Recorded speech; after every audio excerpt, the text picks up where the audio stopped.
From NBC News, this is Today with Kathy Lee Gifford and Hoda Kotb, live from Studio 1A in Rockefeller Plaza.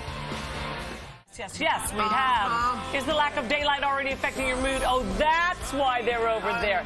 Going to teach us how to snooze a little bit better, I suppose. Keep the blues away. We got the Shahs of Sunset. Oh, We've yes, got we do. Bill Harper from Covert Affairs. We got a big show. Big. Be right back. One more.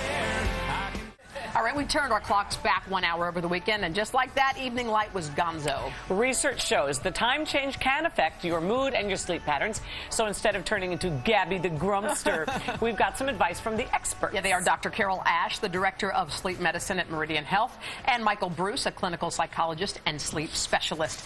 Hello. Really? I promise. Nice to see you both. So did this hour really affect us in any way? Yeah, it really did, Hoda. I mean, I, like everyone else, was grateful for that extra 1 hour. But what we don't realize is it really does disrupt our sleep rhythms, and it can cause us to have difficulty with the quality and duration of our sleep. And as we get into fall, you know, the air is crisp, but the days are getting shorter, and there's less light. And that can cause a problem with your mood. It can really be You think it would make you sleep better and longer just because it gets dark so early and you get cozied up early? Well, it does, but also there's something called seasonal affective disorder. I have it. She has it. And I've had it forever. And that's something that right when we have the change in the weather and the time, we now have the beginning of seasonal affective disorder, the season of seasonal affective disorder, if you will. It's very common to hit right about now, and we see a lot of differences. Things like your appetite may change. You see a little bit more fatigue, a lot more sleepiness, things of that nature, which can really take its toll. And you were telling us during the break that the most traffic accidents happen on the day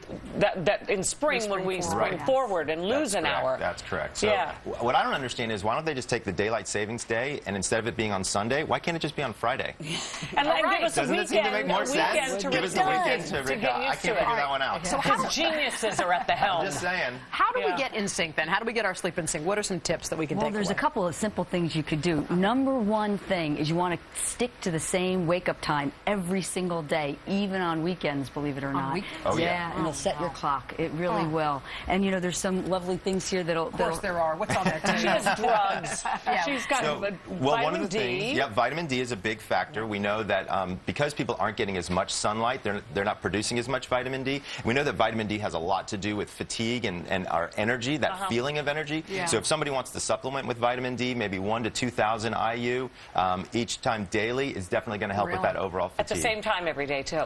Yeah, absolutely. You can take it in the morning. Creatures of habit, You aren't are. you? Well, sleep is a creature of habit, right? And so sleep works on a very circadian rhythm, and it moves in a very particular way. And the more consistent we are with it, the better it acts for us. What about a glass of wine at the end of the day? Oh, the worst thing you can do, actually. It'll help you to drift to sleep, but what it'll do is it will disrupt your sleep patterns after you go to sleep. But something that I encourage all my patients to do, go red before bed.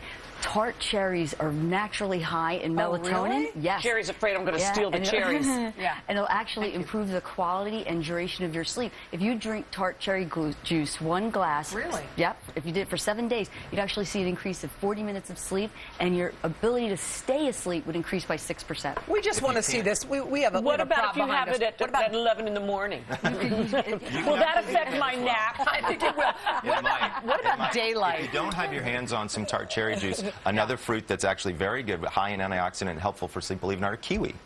So if you have kiwi at night, that can be something that can help as well. All we've been waiting for was that one thing to happen.